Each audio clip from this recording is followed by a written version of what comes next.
Salve, salve, fã do Remo, sejam muito bem-vindos a mais um vídeo aqui do Leão de Perissai. Galera, no vídeo de hoje vamos falar sobre o novo treinador do clube do Remo, Ricardo Catalá, que está oficialmente apresentado pelo clube através de uma entrevista coletiva como de praxe, né? A gente vai comentar um pouquinho sobre essa entrevista coletiva, as coisas que ele falou nessa coletiva e também vamos analisar alguns números, né, dos trabalhos que ele fez antes de estar conosco no clube do Remo. Tá bom? Então, antes de mais nada, solta a vinheta e também um recadinho da Bet Nacional para vocês.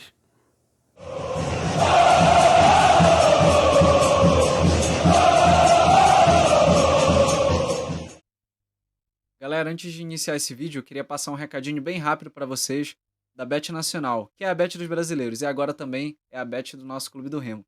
Nela você encontra os melhores odds e os melhores campeonatos. E aí ganhou? Pagamento na hora, Pix, beleza? Então, escaneia o QR Code que está bem aqui em cima ou clica no primeiro link da legenda. E aí dá essa fortalecida lá no canal, beleza? É isso aí, vamos pro vídeo. Bom, gente, depois desse recadinho aí da Bet Nacional, vou tentar ser um pouquinho mais rápido hoje com vocês no vídeo de hoje, tá bom? Porque, né, o último vídeo saiu bem extenso, essa que é a grande verdade, né? Então dessa vez eu vou tentar dar uma apaziguada, tentar ser um pouquinho mais rápido, um pouquinho mais direto, tá bom? Com vocês.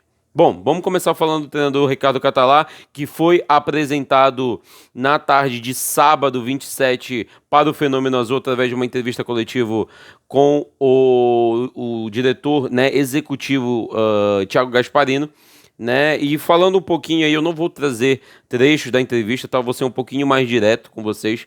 Se vocês quiserem ver na íntegra, tá lá no canal oficial do Clube do Remo, no YouTube, a Remo TV Bet Nacional. Basta você pesquisar lá, tá tudo ali na íntegra, tudo bonitinho, tá bom? E eu vou destacar alguns pontos que eu acho mais importantes. E o primeiro que eu gostaria de destacar é a manutenção do mesmo discurso de sempre, de todos os treinadores, jogadores, comissão técnica, todo mundo que chega aqui, chega enaltecendo o Clube do Remo, chega enaltecendo a festa que o Fenômeno Azul faz, e olha que ele nem viu as melhores ou maiores festas do Fenômeno Azul, né? Devido à fase do time, enfim, a fase péssima que o Clube do Remo tá passando, tá com uma raba braba. E, cara, e assim, resumindo, né, a ideia foi que ele enalteceu muito. Aliás, eu vou deixar só esse trechinho que virou um meme, né, nas nossas redes sociais, que é esse trecho aí, ó. Quando eu saí de casa, minha esposa disse assim: não vai se apaixonar por ninguém. Ela sempre fala quando eu saio de casa. E eu liguei pra ela ontem depois do jogo e disse assim: eu tenho uma notícia boa e uma ruim pra te dar. Aí ela falou: qual é a boa? Fala a boa primeiro. Eu falei: a boa é que eu já me apaixonei. Aí ela falou: e qual é a ruim? Eu falei: a ruim é que eu já me apaixonei. Ela: mas como assim? Eu falei: ó, a ruim é que eu me apaixonei, não é por você. A boa é que eu me apaixonei pela torcida.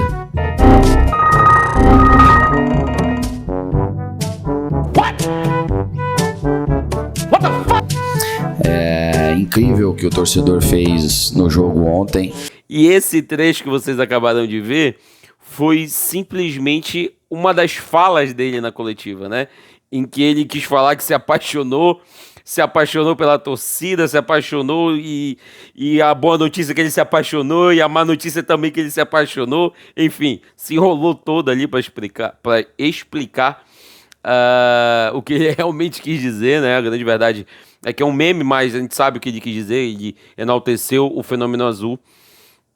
E nessa entrevista coletiva, né, com o Thiago Gasparino, ele, além de enaltecer a torcida, ele também quis trazer a torcida para ele. Eu acho que tá sendo um mantra também, não só do treinador, acho que ele sabe a fase que o time está passando, e ele também não quer uma torcida toda contra ele, contra o time, que está começando a virar em alguns momentos, porque é um protesto, é protesto, é protesto, é protesto. E o time não melhora, e o time não melhora, o time não melhora. O Fenômeno Azul vem fazendo sua parte, lotou a uma final que, assim, basicamente, né, podia ter dado muito ruim como deu, né? Mas mesmo assim foi lá e fez a sua parte. E chamando a torcida pro seu lado, né?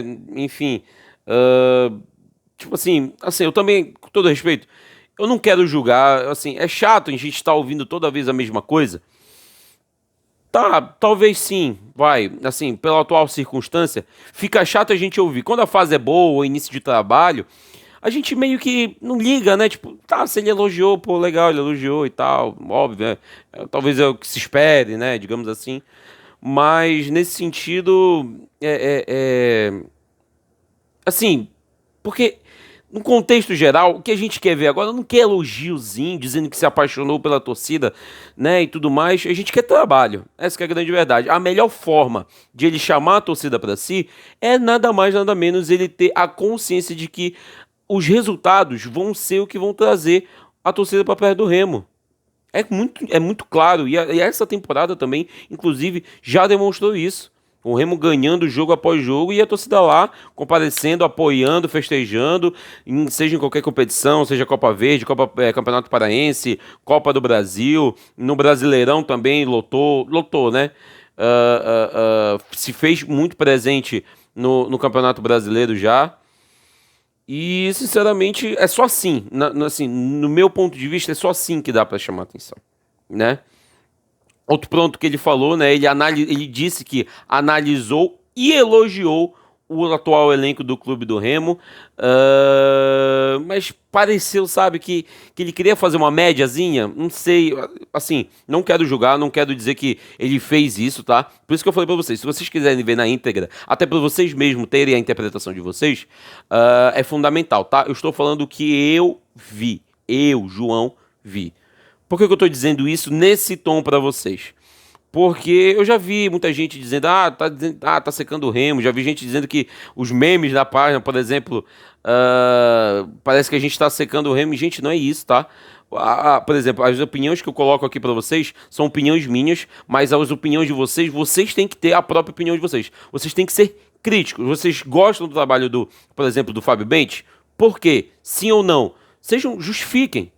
Também coloquem, como vejo muita gente, muitos comentários extremamente pertinentes do porquê acham que o trabalho do Fábio Bentes, por exemplo, é bom ou ruim, ou o trabalho do treinador Marcelo Cabo era bom ou ruim, em determinados momentos, sabe? Então, sejam críticos, essa é a minha análise, tá? Pareceu que ele quis fazer uma média, porque chegar num trabalho novo, já falando mal que, pô, tal coisa não funciona, pô, imagina tu chegando no teu trabalho, acabando de ser efetivado no teu trabalho e tu falar, pô, essa cadeira aqui é uma merda, pô, essa mesa aqui não dá pra trabalhar, sabe? Tipo assim, pega mal, não pega legal, sabe? Por mais que, né, enfim, seja uma verdade, não pega legal. Então, mas ele ressaltou, né, que fortalecer dentro desse elenco que já é bom. Assim, no final das contas, se a gente for parar pra analisar, não é um elenco no total de todo ruim. Óbvio que é impossível ter um elenco de todo ruim. Aí tem que ser um trabalho muito absurdo de ruim, né? Até a análise que eu fiz dos últimos jogos, né? Aliás, o último vídeo que eu fiz analisando os jogadores, analisando o contexto, acabando que não sobrou ninguém, né? De quem realmente tinha que ser criticado. Até ali, por exemplo, o Ícaro dá pra passar um pano, sabe? O Diego Ivo talvez dê pra passar um pano, assim, passar um pano que eu quero dizer assim, dê pra gente tirar de algum proveito, sabe? O próprio Muriqui dá pra tirar algum proveito. Pablo Roberto, apesar de ter ficado perninha depois do último jogo, do primeiro jogo contra o Corinthians, né, ainda dá pra tirar algum proveito. O Richard Franco, apesar de também, né, dos boatos, tá, gente? Não estou afirmando nada. Dos boatos que existem da situação de ciúme dentro do próprio elenco, né? Enfim, questão de salarial, aquela cagada toda. Dá para tirar alguns proveitos, né? Isso eu citei alguns para vocês. Então é basicamente isso, tá? É basicamente isso que eu queria resumir dessa coletiva para vocês. Falando sobre o novo treinador, já trabalhou com ele, inclusive vou colocar aí para vocês imagens dos treinos que ele já ministrou na manhã e tarde desse domingo. Se não ficando, vai me faltar agora se foi manhã ou tarde, tá? Mas ele já trabalhou nesse domingo com o elenco do Clube do Remo, fez as primeiras movimentações com o novo treinador. E, sendo bem sincero, o meu time ideal, que eu gostaria de ver ele trabalhando, é um time no esquema de 3 zagueiros trabalhando com alas. Aí se ele iria optar com 2 volantes para cobrir essas subidas dos alas, com um volante, enfim, aí fica a cargo dele. Mas eu tô falando de mim. Por que que eu tô falando isso pra vocês? Pelo simples fato de que o Remo, ele tá com uma carência muito grande em relação às alas, às pontas, às partes externas do campo. Porque tem simplesmente pontas que estão extremamente abaixo tecnicamente, taticamente, não estão entregando, que são atualmente o Jean Silva e o Pedro Vitor, né? E não tenho muitas outras alternativas, sinceramente. O Ronald, hoje, pra mim, ele é um injustiçado, então nem dá pra dizer se o Ronald seria uma solução ou um problema pro Remo, porque eu pouco vi dele esse ano, no geral, como um todo. Bota ele num foguinho ali em final de jogo, sabe? Não me agrada, então não sei o que dizer sobre o Ronald. Em relação às laterais, aí tu tem 2 jogadores, assim, que é o meu ponto de vista, são jogadores que pedem essa formação, porque são jogadores que têm se mostrado, têm se destacado nesse setor ofensivo, que é justamente o Leonan, que praticamente foi as válvulas de escape ofensiva do Clube do Remo contra o São José, na última rodada da Série C, e o Lucas Marques, que já tá pedindo passagem a uma galera de tempo, né, que essa que é a grande verdade, porque o Lucas Mendes, vou poupar de novo a minha própria saliva, porque a minha vontade é de falar de novo dele. Mas eu vou me poupar. E poupar vocês também, né? Então, assim, nesse sentido, eu acho que são 2 jogadores que ofensivamente entregam muito pro Remo e podem entregar com menos responsabilidades defensivas, já que é o ponto fraco dele. O João, mas são laterais e, em tese, né? Os laterais, o primeiro papel deles é defender e depois atacar. Eu concordo. Mas aí a gente tá falando de característica de jogador e do que tem entregado de melhor esse ano. Que, no caso dos 2, são os âmbitos ofensivos. Mas ele é um treinador que gosta de jogar no 4-2-3-1, né? Com 2 volantes, uma linha de 4, 2 volantes, 2 alas, um meio armador e um centroavante, né? A gente já deve imaginar mais ou menos esse meio aí que ele deve trabalhar. Agora, a minha dúvida realmente é sobre esses alas. Se for para estar defendendo com Pedro Vitor e Jean Silva, porque nada mais, nada menos que a variação do 4-3-2-1, perdão, ele é uma variação do 4-3-3, né? Os 2 pontas, o centroavante, e aí a variação ali no meio de campo com 2 volantes e um meia, ou um volante, 2 meias, enfim, né? Existem diversas variações em relação a isso. Que na verdade o 4-2-3-1 é quando esses pontas do 4-3-3, os 2 pontas lá da frente, eles dão uma recuada e ajudam um pouquinho mais no sistema defensivo e criação de jogada ali por aquele setor. Então existe bastante essa variação de jogadas em torno disso. E aí eu já vou passar a falar de números do treinador Ricardo Catalá, né? O último trabalho dele pelo Mirassol, vou dar uma colinha aqui rapidola, tá? O último trabalho dele, que foi pelo Mirassol, ele teve no total, tá? Num todo, em tudo, né? Foi um total de 46 jogos, 21 vitórias, 11 empates e 14 derrotas, com aproveitamento de aproximadamente 54%, tá? Em 2023 nesse ano, né, 2023, foram 19 jogos, 7 vitórias, 4 empates e 8 derrotas. Um aproveitamento aí já de 37%, porque o panorama muda. O panorama financeiro, o panorama técnico, o estrutural. Então ele estava falando de um Mirassol que, para a Série C do ano passado, estava bem acima. Porque fez um investimento apropriado, né, com um treinador e jogadores, então não à toa se destacou o ano passado inteiro, né, no caso toda a Série C, pelo Mirassol, e nesse ano já teve uma dificuldade de pegar um paulista com um pouco mais de dificuldade, financeira principalmente, estrutural, né, é um patamar diferente em relação ao conjunto todo, né, porque é uma equipe que não estava se preparando para disputar uma Série C, mas sim para disputar uma Série B do Campeonato Brasileiro, uma segunda divisão que a gente sabe que é outros 500, e a partir disso tem essa dificuldade, essa situação toda que ele acabou tendo apenas 34% de aproveitamento, por ele ter visto problemas no Campeonato Paulista. Ele jogou, ele teve 14 jogos né? E aí desses 14 jogos que vem essa diferença, essa mudança, virança não, né? Essa virada de chave. Porque quando a gente está falando de um paulista, é uma coisa, na Série B é outra completamente diferente. Então ele começou a ter um pouco mais de imbróglio nesse sentido. Tanto que no Paulista, ele de 14 partidas, ele marcou 15 gols. Sendo desses gols daí que ele marcou, aliás, desses jogos primeiramente, 12 desses jogos foram pelo Campeonato Paulista, de fato, né? E 2 pelo Troféu Independência, jogando a semifinal e a final, resultando nesse resultado de 14 jogos, né?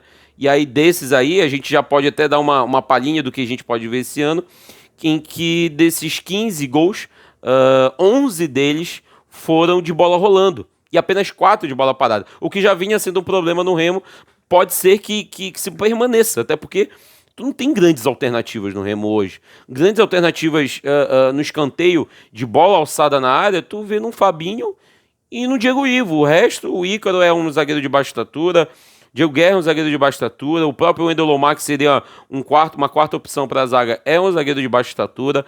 O Muriqui é um cara de baixa estatura, os outros alas e pontas não são de estaturas altas, a grande maioria deles são abaixo de 1,80, então isso, acho que, né, fala alguma coisa.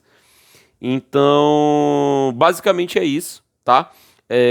Analisando também alguns números dele na Série C do ano passado, óbvio, gente, a gente tem que colocar uma situação também que é outro contexto, completamente diferente no que diz respeito ao trabalho que ele fez na Série C pelo Mirassol ano passado, principalmente porque era um treinador que montado para o projeto. Por exemplo, para o Remo esse ano, o treinador montado para o projeto Série C era o Marcelo Cabo, e agora entra o Ricardo Catalá tentando dar uma virada de chave depois de 4 derrotas seguidas. Deu para entender? Enfrenta na terça-feira um Confiança que é vice-colocado, de 4 jogos ganhou 3, só perdeu para o São Bernardo, que é líder, que venceu as 4. Então isso, sabe, tem essa situação como um todo aí, e essa mudança de áreas contra um Confiança que nessa reta, até agora da Série C, vem numa reta embalada por aí, né? Então, só pra gente analisar, esses números que eu tirei foi lá do FB Scout, tá? Vou deixar até o link, aliás, vou deixar o link aqui na descrição do canal FB Scout, de onde eu tirei esses dados, tá? Os números do Catalá pelo Mirassol na Série C em 2022 foram 45 gols pró, ou no caso, gols a favor, né? Foi o primeiro da Série C em relação a isso. Tomou apenas 27 gols, foi o sétimo, né? Que mais levou gols aí nessa... Aliás, que foi o sétimo que menos tomou gols, né? Nessa Série C de 2022. Foi o primeiro em quesito posse de bola com 57%. Primeiro em chutes a gol com 330, tá? 215 finalizações contra, e aí já foi o segundo que menos levou finalizações. Isso já diz muito sobre o sistema defensivo e passa muito por uma análise que ele também tinha do elenco e que hoje é bem diferente, né? Basicamente, completamente diferente. 54% de aproveitamento. E aí foi o primeiro colocado na Série C inteira, obviamente, não à toa, foi o campeão, né? Então são esses números aí que eu quis trazer para vocês, só para dar um prefácio aí sobre o que a gente pode ver do treinador Ricardo Catalá no Campeonato Brasileiro da Série C, que agora é a única meta para o Clube do Remo para o resto do ano. A intenção é se classificar, tentar, a minha expectativa é evitar o rebaixamento, né? Eu acho que a gente só consegue chegar até aí. Mas para o treinador, ele mesmo já falou na coletiva, que a meta do time é se classificar. E aí a partir começa um outro campeonato. Espero que isso aconteça, assim, é uma esperança mínima que eu tenho, mas ainda ela está acesa, né? A esperança é a última que morre. Então, nesse sentido, gente, foram esses números, essas falas que eu quis trazer aqui para vocês sobre o treinador Ricardo Catalá. Tá bom? Bom, não esqueça de deixar o seu like, se inscrever no canal, tá bom? Compartilhe esse vídeo, ativa o sininho. Por favor, coloque esse vídeo nas suas notificações para você assistir cada vez mais o nosso conteúdo que tá vindo cada vez melhor para vocês. Tá bom? Bom, pessoal, vou ficando por aqui, tá bom? Um abraço a todos, fiquem com Deus e bora, Leão!